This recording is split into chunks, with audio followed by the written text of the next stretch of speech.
UP special part 1। जी हाँ, आज के वीडियो का यही शीर्षक है और इस वीडियो में आज आप देखेंगे उत्तर प्रदेश से संबंधित बहुत ही महत्वपूर्ण एवं परीक्षा उपयोगी प्रश्न और उनके उत्तर। तो शुरू करते हैं। बुंदेलखंड में बहुतायत से पाई जाने वाली घास क्या कहलाती है? चलास। बहुत ही इंपॉर्टेंट प्रश्न है, कई बार पूछा जा चुका है। पीएससी ने भी पूछा है और यूपी ट्रिपल एससी ने भी, और इसीलिए ये वीडियो इतना महत्वपूर्ण हो जाता है क्योंकि ये आपका लेखपाल से लेकर के यूपी पीसीएस तक सारे कंपटीशंस को क्वालिफाई करने में आपको हेल्प करेगा। ये फैक्ट, ये तथ्य आपसे हर जगह पूछे जाएंगे, XYZ कोई भी कंपटीशन जो यूपी में होता है उसमें। एमपी यूपी के कितने जिलों को स्पर्श करता है? 11 जिलों को स्पर्श करता है। और कौन कौन से जिले हैं? ये जिले हैं आपके आगरा, इटावा, जालौन, झांसी, ललितपुर, महोबा, बांदा, चित्रकूट, मिर्जापुर, प्रयागराज और सोनभद्र। आगे, यूपी का सबसे कम क्षेत्रफल वाला जिला तो ये आपका हो जाता है भदोही, जिसे हम संत रविदास नगर के नाम से भी जानते हैं। क्षेत्रफल की दृष्टि से ये सबसे छोटा जिला है। सबसे पूर्वी जिला यूपी का ये आपका बलिया, जो कि बिहार की सीमा को लगता है। आप एक बार यूपी के नक्शे को, पॉलिटिकल नक्शे को बहुत अच्छे से देख लेना, वहाँ पे हर जिले की पोजीशन आपको स्पष्ट हो जाएगी। और अगर आप मैप से पढ़ेंगे तो ये सारे फैक्ट्स आपको बहुत ज़्यादा हेल्प करने वाले हैं। आगे देखिए, यूपी के कितने जिले नेपाल सीमा को स्पर्श करते हैं? एक अंतर्राष्ट्रीय सीमा को भी यूपी टच करता है और ये अंतर्राष्ट्रीय सीमा है नैनीताल की। और यहाँ पे यूपी के 7 जिले नैनीताल उसको नेपाल को टच करते हैं। कौन कौन से हैं ये 7 जिले? पीलीभीत हो गया आपका, बहराइच हो गया, श्रावस्ती, बलरामपुर, लखीमपुर, इसके अलावा सिद्धार्थनगर और महाराजगंज। यहाँ पे लिखना भूल गए हैं, ये आप दोनों नोट कर लेना। अगला, सबसे पश्चिमी जिला यूपी का कौन सा है? तो ये है आपका शामली। देन लाल मिट्टी कहाँ पाई जाती है? तो लाल मिट्टी पाई जाती है आपके मिर्जापुर और सोनभद्र में। ये सवाल भी कई बार पूछा जा चुका है। आगे देखिए, भोंटा मिट्टी कहाँ पे पाई जाती है? तो भोंटा मिट्टी आपकी पाई जाती है विंध्य पर्वतीय क्षेत्रों में। आगे, गंगा नदी से रामगंगा कहाँ पर मिलती है? देखिए, रामगंगा पहाड़ों से निकलने वाली नदी है। कहाँ से निकलती है? कालागढ़ से कहीं ऊपर से, उत्तरांचल के पहाड़ों से निकलती है ये, और उसके बाद मैदान में होती है। मुरादाबाद इसके किनारे पर बसा हुआ, फिर बरेली के किनारे बसा हुआ एक शहर है बहुत बड़ा। उसके बाद ये कन्नौज में जाकर के गंगा से मिल जाती है। आगे देखिए, यमुना की सहायक नदियाँ कौन कौन सी हैं? ये प्रश्न भी कई बार पूछा जा चुका है। तो आपकी बेतवा, हिंडन, चंबल, केन, सेंगर, छोटी सिंधु और टोंस, ये सब यमुना की सहायक नदियाँ हैं। आगे बढ़ते हैं। गोमती नदी का उद्गम स्थल क्या है? कहाँ से उद्गम होता है इसका? तो ये फुलर झील कहाँ पे है? पीलीभीत में। बहुत ही महत्वपूर्ण सवाल है, ये भी कई बार पूछा जा चुका है। अगला देखिए, उत्तर प्रदेश का कुल वनावरण कितना है? तो 6.09%। बहुत इंपॉर्टेंट है ये, हर एक फैक्ट यहाँ पे बहुत ज़्यादा इंपॉर्टेंट है और हमने कोशिश की सारे फैक्ट को हम इकट्ठा करके आपको प्रस्तुत करें। हम आशा करते हैं कि ये इस वीडियो में तो नहीं आने वाले सब, एक या दो वीडियो और बनाना पड़ेगा। उसके बाद अगली सीरीज में हम MCQs लेकर आएंगे आपको, ताकि आपका कोई भी प्रश्न यूपी से संबंधित छूटने ना पाए।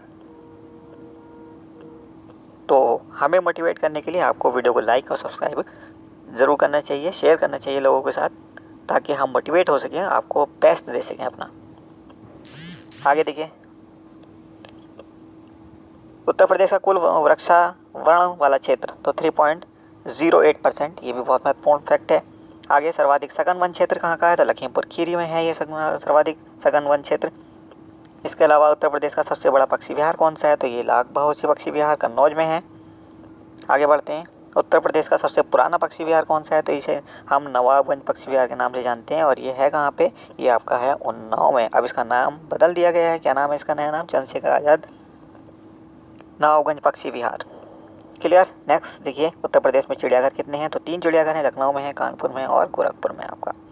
आगे, पार्वती अरंगा वन्यजीव विहार कहाँ पे है? गोंडा में है। उसके बाद बात करते हैं पटना वन्यजीव विहार कहाँ पे है? तो ये है एटा में। आगे, रानीपुर वन्यजीव विहार कहाँ पे है? यह है चित्रकूट में आपका। Hold on, Chitrakoot. उसके बाद कछुआ वन्यजीव विहार तो ये आपका बनारस, वाराणसी। उसके बाद विजयनगर वन्यजीव विहार महोबा में है। महोबा आप जानते हो बुंदेलखंड के क्षेत्र में पड़ता है, झांसी के पास। ओखला बर्ड सेंचुरी कहाँ पे है? तो ये है नोएडा, जिसे हम गौतम बुद्ध नगर के नाम से भी जानते हैं। उसके बाद सांडी बर्ड सेंचुरी, ये हरदोई में है आपका, डिस्ट्रिक्ट हरदोई में। इस पर भी कई बार सवाल पूछा जा चुका है, पीसीएस में भी कई बार पूछा जा चुका है, यूपी ट्रिपल एससी भी कई बार पूछ चुका है। आगे बढ़ते हैं। सूर सरोवर बर्ड सेंचुरी कहाँ पे है? ये आगरा में। यह भी यूपी ट्रिपल एससी ने पूछा था, आई थिंक कोई परीक्षा हुई थी इसकी सितंबर एंड में 2019 में, उसमें। आगे बढ़ते हैं। हस्तिनापुर बर्ड सेंचुरी कहाँ पे है? तो मेरठ ज़िले में है। उसके बाद सूरजपुर बर्ड सेंचुरी कहाँ पे है, तो ये आपकी है Surajpur bird sanctuary greater Noida में, नोएडा के पास ग्रेटर नोएडा में।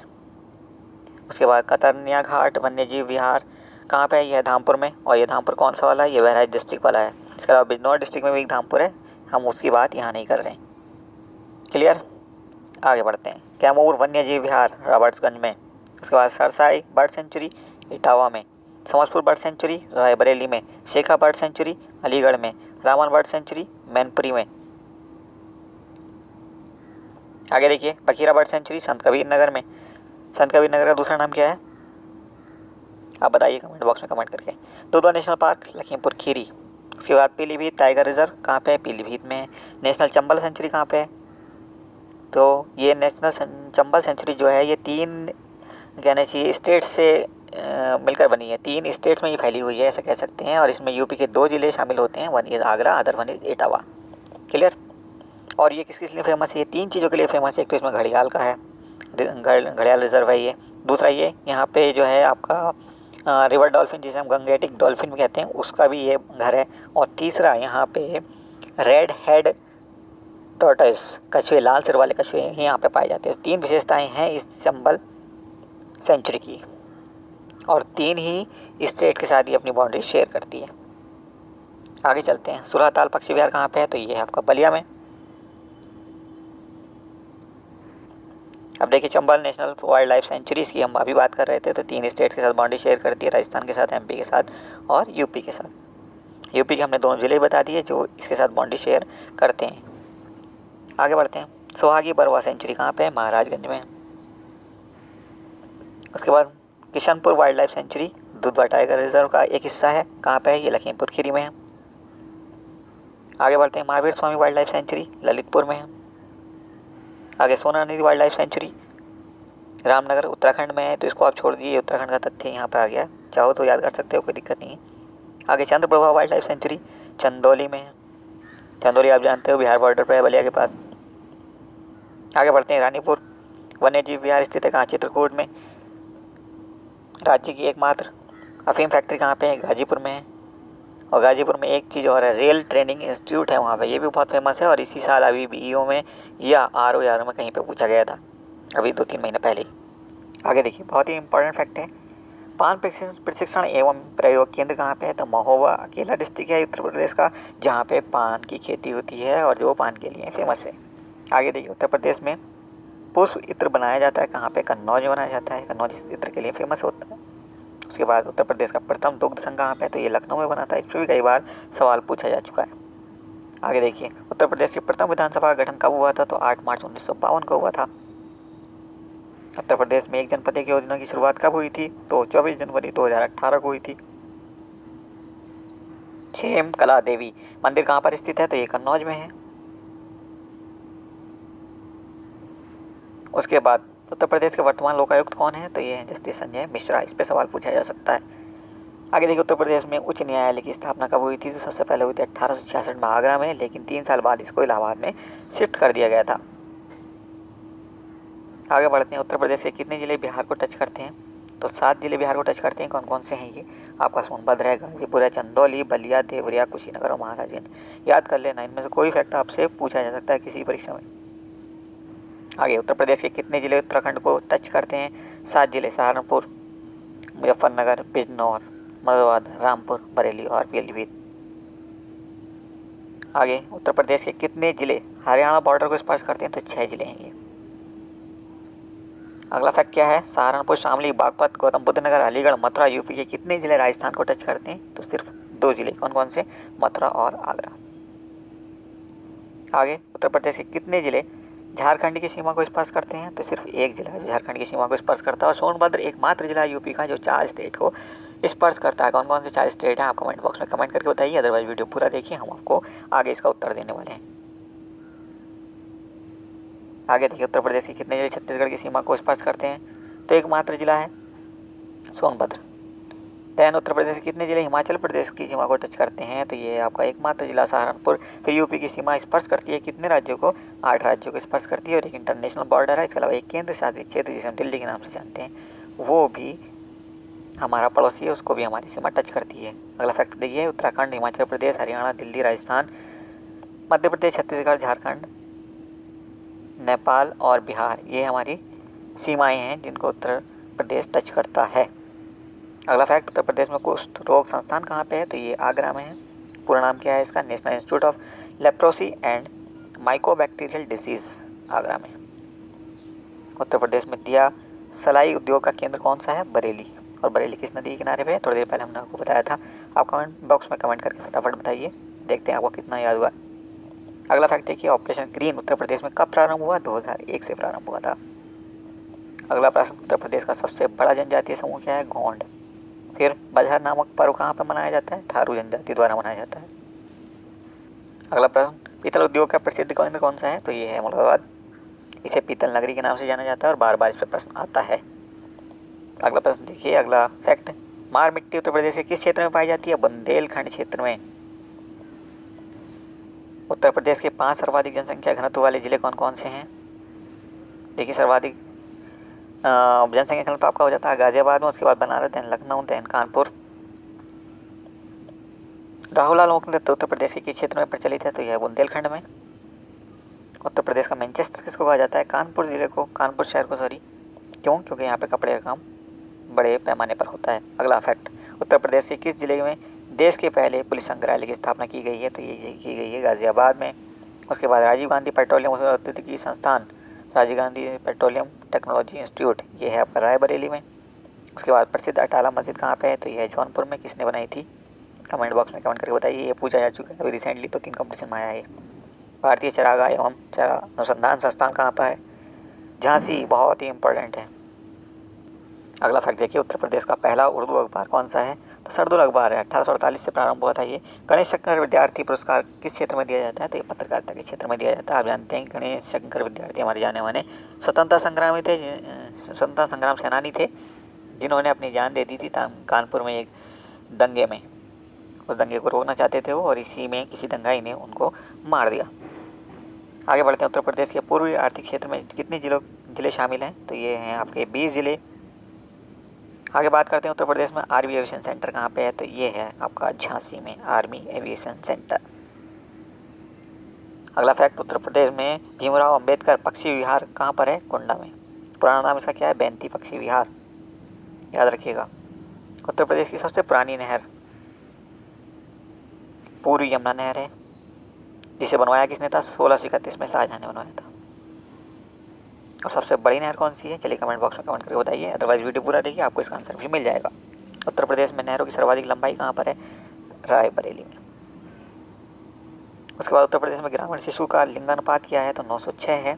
उत्तर प्रदेश में एसटी का प्रतिशत कितना है, 0.6% है। और उत्तर प्रदेश का एकमात्र राजकीय जैन संग्रहालय कहाँ पर है, ये है आपका मथुरा में। अगला फैक्ट, उत्तर प्रदेश बेसिक शिक्षा परिषद की स्थापना कब हुई थी, तो 25 जून 1972 को हुई थी। अगला फैक्ट देखिए, उत्तर प्रदेश में बुक्सा जनजाति कहाँ निवास करती है, तो बिजनौर में, आगरा में। नेक्स्ट देखिए, भारत खंडे संगीत महाविद्यालय कहाँ पर है, लखनऊ में। कब स्थापित हुआ था, 1926 में। आगे देखिए, उत्तर प्रदेश का सबसे पुराना विश्वविद्यालय कहाँ पर है, इलाहाबाद विश्वविद्यालय। कब बना था, 1887 में। वीर बहादुर सिंह नक्षत्रशाला कहाँ पर है, तो ये गोरखपुर में है। उसके बाद देखिए, जादी ताल कहाँ स्थित है, तो किशनपुर वन्य जीव विहार में, लखीमपुर खीरी में। फिर जिरगो जलाशय बांध कहाँ पर स्थित है, तो मिर्जापुर।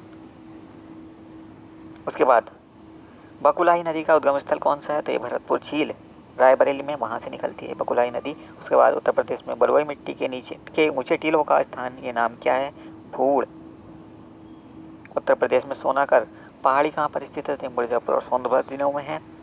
आगे चलते हैं, उत्तर प्रदेश में राष्ट्रीय हिंदी संग्रहालय कहाँ पे है, तो ये आपका आगरा में। उसके बाद उत्तर प्रदेश में कृषि निर्यात जोन, आगरा में आलू के लिए, इसके अलावा लखनऊ में आम के लिए, और तीसरा जो है वो है सहारनपुर में आम के लिए है, ये भी। उसके बाद उत्तर प्रदेश कृषक दुर्घटना बीमा योजना का प्रारंभ कब हुआ था, तो 2004 में हुआ था। उसके बाद बात करते हैं, पयस्विनी नदी के तट पर स्थित तीर्थ स्थल कौन सा है, तो ये आपका चित्रकूट। आपसे पूछा जा सकता है पयस्विनी नदी के किनारे कौन सा शहर बसा है, तो ये आपका चित्रकूट। फिर उत्तर प्रदेश का ग्रामीण लिंगानुपात कितना है, तो 918, 918। कुल कितना है, 912। यूपी का निर्माण कब हुआ था? 1 नवंबर 1950 को हुआ था। बहुत ही इंपॉर्टेंट फैक्ट है ये। फिर यूपी का राजकीय पुष्प कौन सा है? पलाश। फिर उत्तर प्रदेश का राजकीय वृक्ष कौन सा है? अशोक। उत्तर प्रदेश का राजकीय पक्षी क्या है? सारस। राजकीय पशु सिंघा, बारहसिंघा। उसके बाद लोकसभा सीट कितनी है? 80। राज्यसभा की सीट कितनी है? 31 मात्र। विधानसभा की सीट कितनी है? 403 प्लस 1 क्या है? ये स्टार लगाया हुआ हमने एक के आगे, तो ये है आपका नॉमिनेटेड मेंबर, जिसे राज्यपाल महोदय नॉमिनेट करते हैं। उसके बाद बात करते हैं हम विधान परिषद में कितनी सीटें, तो यहाँ पे 100 सीटें हैं। उसके बाद बात करते हैं 18 मंडल हैं यहाँ पे, और ज़िले कितने हैं? 75 टोटल। इसके अलावा कुल क्षेत्रफल कितना है इसका? 2,40,928 वर्ग किलोमीटर का। सर्वाधिक क्षेत्रफल वाला जिला कौन सा है? लखीमपुर खीरी। फिर उसके बाद बारी आती है सोनभद्र की, और उसके बाद बारी आती है हरदोई की। ये 3 टॉप क्षेत्रफल की दृष्टि से जिले हैं। उसके बाद उत्तर प्रदेश का प्राचीनतम भाग क्या कहलाता है? गोंडवाना लैंड। प्रमुख भाग क्या है? भांवर तराई। फिर दक्षिण का पठार। सामान्यतः जलवायु समशीतोष्ण होती है, समशीतोष्ण कटिबंधीय। उसके बाद न्यूनतम वर्षा कहाँ पे होती है? मथुरा जिले में। अधिकतम कहाँ पे होती है? गोरखपुर में। ये भी फैक्ट बहुत पूछे जाते हैं। टोंस नदी के किनारे बसा शहर कौन सा है? आजमगढ़। ठीक है, थोड़ी देर पहले हमने चित्रकूट किस नदी के किनारे पे है ये फैक्ट देखा था, तो वो भी बहुत महत्वपूर्ण है। और ये भी आगे बात करते हैं। औदीताल बनारस में है। बड़ा ताल कहाँ पे है? शाहजहाँपुर में। और फुलर झील कहाँ पर है? पीलीभीत में। आगे सर्वाधिक वनाच्छादित जिला कौन सा है हमारा? सोनभद्र है। उसके बाद घड़ियाल संरक्षण क्षेत्र कहाँ पे है? कुकरेल, लखनऊ के पास। इसके अलावा कतरनिया घाट बहराइच में। फिर भारत में सर्वाधिक निर्धन लोगों का प्रतिशत कहाँ पर है? उत्तर प्रदेश में। और सबसे ज़्यादा लोगों की संख्या भी जो कि निर्धन है उनकी यूपी में ही है। परसेंटेज की कितनी है इसकी? 29.43। लगभग 6 करोड़ लोग जो हैं हमारे यहाँ। ये 2011 की जनगणना के अनुसार हैं। अब जो जनगणना होने वाली है उसके अकॉर्डिंग तो और भी शायद बढ़ जाए। आगे देखिए, यूपी में सर्वाधिक प्रति व्यक्ति आय वाला जिला कौन सा है? गौतम बुद्ध नगर। उसके बाद गरीबी रेखा से नीचे सबसे कम लोग कहाँ पर हैं? बागपत में हैं। यूपी में आय का सबसे बड़ा स्रोत क्या है? व्यापार कर। उसके बाद सर्वाधिक खनिज संपदा संपन्न जिला कौन सा है? मिर्ज़ापुर। उसके बाद मिर्ज़ापुर बलुआ पत्थर के लिए भी फेमस है। इसके अलावा एस्बेस्टस के लिए फेमस है। इलाहाबाद किस चीज़ के लिए फेमस है? कांच और बालू के लिए, कांच बालू सॉरी। इसके बाद ललितपुर यूरेनियम और कॉपर, इसे हम शॉर्टकट से याद रख सकते हैं, लूसू, LUCU।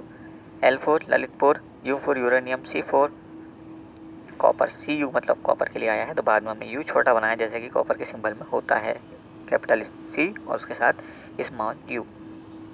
क्लियर। देन सोनभद्र जिले में क्या क्या खनिज पाए जाते हैं? तो चूना पाया जाता है, कोयला पाया जाता है। अभ्रक कहाँ पे पाया जाता है? कहीं पे भी नहीं पाया जाता यूपी में अभ्रक। ये भी प्रश्न कई बार पूछा जाता है।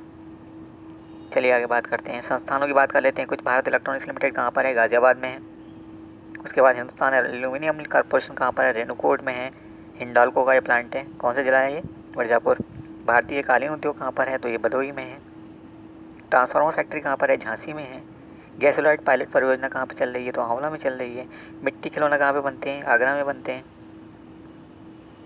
फिर बात करते हैं खड़ाऊँ या कांच पादुका कहाँ पे बनती है? तो ये पीलीभीत में बनती है। कांच उद्योग कहाँ का फेमस है? फिरोजाबाद का फेमस है, जहाँ पे चूड़ियाँ बनती हैं बहुत ज़्यादा। लकड़ी खिलौना कहाँ पे बनते हैं? बनारस में। टेराकोटा कहाँ का फेमस है? तो ये गोरखपुर। प्लाईवुड नज़ीराबाद में बहुत बनती है। उसके बाद बात करते हैं हम रबर उद्योग कहाँ का फेमस है? मोदी नगर गाजियाबाद के पास। सीमेंट उद्योग कहाँ पर है? चुर्क और डाला। खांडसारी उद्योग के लिए फेमस मंडी कौन सी है? मुजफ्फरपुर, सॉरी मुजफ्फरनगर होना चाहिए, मुजफ्फरनगर कर लेना इसको। ठीक है। उसके बाद बात करते हैं हम गुलाब जल कहाँ पर बनता है? तो ये गाजीपुर में बनता है। उसके बाद फर्नीचर बेंत या सिलाई कहाँ पर बनती है? तो ये बरेली इसके लिए बहुत फेमस है। फिर कागज़ खेल का सामान कहाँ पर बनता है? मेरठ में। छपाई और फर्मा उद्योग के लिए फेमस क्या है? फर्रुखाबाद है। उसके बाद प्रथम चीनी मिल कहाँ पर है बनी थी? तो देवरिया प्रतापपुर में बनी थी। ये भी बहुत इंपॉर्टेंट फैक्ट है, कई प्रश्न पत्रों में हमने देखा है पहली परीक्षाओं में इसको। फिर चलते हैं हम उत्तर मध्यम नॉर्थ सेंट्रल रेलवे, इसका मुख्यालय कहाँ पर है? तो ये है आपका इलाहाबाद में। फिर राज्य जलमार्ग इलाहाबाद से हल्दिया का नंबर 1 है, ये कहलाता है ये। फिर उसके बाद बात करते हैं नागरिक उड्डयन प्रशिक्षण केंद्र कहाँ पर है? तो इलाहाबाद में। सिविल एविएशन ट्रेनिंग एकेडमी कहते हैं हम इसको, Indira Gandhi national aviation academy कहाँ पर है? तो ये फुर्सतगंज में है। उसके बाद बात करते हैं राजीव गांधी पेट्रोलियम प्रौद्योगिकी संस्थान कहाँ पर है? जायस अमेठी में। उसके बाद पशु चिकित्सा अनुसंधान संस्थान IVRI इज्जतनगर बरेली में है, बहुत फेमस है ये। 2018 के PCS में भी आया है, नहीं 2016 के सॉरी। भारतीय शाक सब्जी संस्थान बहुत फेमस है, अभी पूछा गया था ये आपका BEO की परीक्षा में, और ये है आपका बनारस में। जोनल रेलवे ट्रेनिंग इंस्टीट्यूट कहाँ पर है? गाजियाबाद में। थोड़ी देर पहले हमने आपको बताया था। नौटंकी और कथक कहाँ के नृत्य हैं? तो ये शास्त्रीय नृत्य हैं हमारे। प्रमुख कलाकार कौन कौन से हैं इनके, तो ठाकुर प्रसाद हैं, बिंदादीन, चर्चित व्यक्ति देखिए सितारा देवी भी इनमें आती है, बनारस घराने की हैं, बिरजू महाराज भी। उसके बाद हम बात करते हैं बिरहा। पूर्वांचल का क्या है, ये प्रसिद्ध लोकगीत है। उसके बाद आला बुंदेलखंड का लोकगीत है, वीरस का है, ये वीरस में गाया जाता है इसको। अधूरिया, कार्तिक, राहुला, ये कहाँ के लोकगीत हैं, तो ये बुंदेलखंड के लोकगीत हैं। चरकुला ब्रज क्षेत्र में, ब्रज क्षेत्र का प्रमुख नृत्य है। उसके बाद ख्याल नृत्य कहाँ का है, बुंदेलखंड का है। अब देखिए रसिया क्या है, ये ब्रज, बरसाना, ये लठमार एक होली टाइप की होती है वहाँ। कर्मा त्यौहार कहाँ पे मनाया जाता है, सोनभद्र में। उसके बाद आपका मल्हार, कौरवी जाति के लोग गाते हैं, ये लोकगीत है। धोवर, कहार जाति के पूर्वांचल में गाया जाने वाला लोकगीत है। देवा शरीफ मेला लगता है कहाँ पे, बाराबंकी में, इस पे भी सवाल आता है। नटवरी पूर्वांचल में। इसके अलावा कजरी, अवधी, मिर्जापुर और बनारस में। उसके बाद हम बात करते हैं मयूरभंज। मयूर, झूला और रास, ये कहाँ क्या है, ये बिहार ब्रज के नृत्य हैं, लोक नृत्य। उसके बाद कठफोड़वा नृत्य कहाँ पे मिलता है, तो ये हमें पूर्वांचल में मिलता है। खरवा एवं शीला, ये क्या है, सोनभद्र और मिर्जापुर में खरवार आदिवासियों द्वारा किया जाने वाला नृत्य है ये भी, खरवा और शीला। चौला नृत्य कहाँ पर होता है, तो मिर्जापुर और सोनभद्र में। इसके अलावा अमीर खुसरो के बारे में बात करते हैं, तो ये पटियाली में जन्मे थे। आप जानते हो कि दिल्ली के 7 सुल्तानों का कार्यकाल इन्होंने देखा था। कोड कवि थे, ये कहना चाहिए दरबारी कवि और पोइट। स्वामी हरिदास ध्रुपद और धमार राग का प्रवर्तक हैं, ये प्रवर्तक हैं। उसके बाद हाजी सुल्तान, ये तानसेन के दामाद और ख्याल गायकी के आगरा घराने की इन्होंने स्थापना की है। आगे कुछ और फैक्ट बचे हैं इस वीडियो के लिए, बाकी के बचे हुए फैक्ट हम दूसरे वीडियो में ले लेंगे। अभी बहुत कुछ बचा है। उत्तर प्रदेश का उत्पादन की दृष्टि से प्रथम स्थान किस किस चीज़ में है, तो देखिए आलू में प्रथम है, गेहूँ में प्रथम है, आंवला में प्रथम है, दूध में, जिसे मिल्क के नाम से आगे लिख रहे हैं, गन्ने में। तो हम इसे शॉर्ट ट्रिक से कैसे याद रख सकते हैं, GAMAG। ओके, इतना आप याद रख लो, बस 5 लेटर, आपको अंदाज़ा हो जाएगा कौन कौन सी फसलें हैं जिनमें हम उत्पादन में नंबर 1 है पूरे हिंदुस्तान में। फिर उत्तर प्रदेश को कितने पारिस्थितिक क्षेत्रों में बांटा गया है, 20 पारिस्थितिक क्षेत्रों में बांटा गया है। उसके बाद हम बात करते हैं उत्तर प्रदेश सीमांत कृषक किसे कहा जाता है, जिसके पास 1 हेक्टेयर से कम भूमि हो उसको हम सीमांत कृषक कहते हैं। फिर आंवले का सर्वाधिक उत्पादन करने वाला जिला कौन सा है, प्रतापगढ़। फिर उत्तर प्रदेश में किसान बही योजना प्रारंभ कब हुई थी, 1972 में हुई थी। उसके बाद हम बात करते हैं बेतवा नदी पर बांध कौन सा है, तो रानी लक्ष्मीबाई है, राजघाट है और माता टीला। 3 बांध हैं बेतवा नदी पर बने और बार बार ये पूछे जाते हैं, कंफ्यूज मत होना। उसके बाद ओबरा जल विद्युत संयंत्र कहाँ पर स्थित है, रेहंद नदी पर स्थित है। फिर 1200 मेगावाट की ताप विद्युत परियोजना कहाँ पर है, रिलायंस समूह की, तो ये रोजा शाहजहाँपुर में। खनिजों की बात कर लेते हैं। सोनभद्र में आपको पता है एंडोलासाइट पाई जाती है, डोलोमाइट पाई जाती है, पायराइट पाई जाती है, कोल पाया जाता है और लाइमस्टोन पाया जाता है। बेसिकली जो सिंगरौली कोल क्षेत्र है उसमें सोनभद्र भी आता है। ये कोल क्षेत्र जो है मैक्सिमम MP में है, लेकिन इसमें यूपी का सोनभद्र क्षेत्र भी आता है जिसमें कोयला काफ़ी पाया जाता है। उसके बाद बात करते हैं ललितपुर में, हमने आपको बताया लूसू से हम इसको याद करेंगे, LUC और स्मॉल यू। ओके, उसके बाद मिर्ज़ापुर में नॉन प्लास्टिक फायर किले। और चलिए अब इसको वीडियो को हम यहीं रोक देते हैं। नेक्स्ट वीडियो में आपको बचे हुए फैक्ट मिल जाएंगे। इसके अलावा MCQ की वीडियो आपको आएंगे यूपी स्पेशल पे, ताकि आप अच्छी प्रैक्टिस कर सकें हर एक परीक्षा में। यूपी की आपके लिए ये बेहतरीन वीडियो है और हो सकता है इसमें कुछ कमियां रही हों, बट उनको इग्नोर करते हुए अगर आप वीडियो को लाइक शेयर करेंगे, डेफिनेटली हम अगली वीडियो में उनको भी दूर कर लेंगे, definitely 100%। Thank you for watching once more.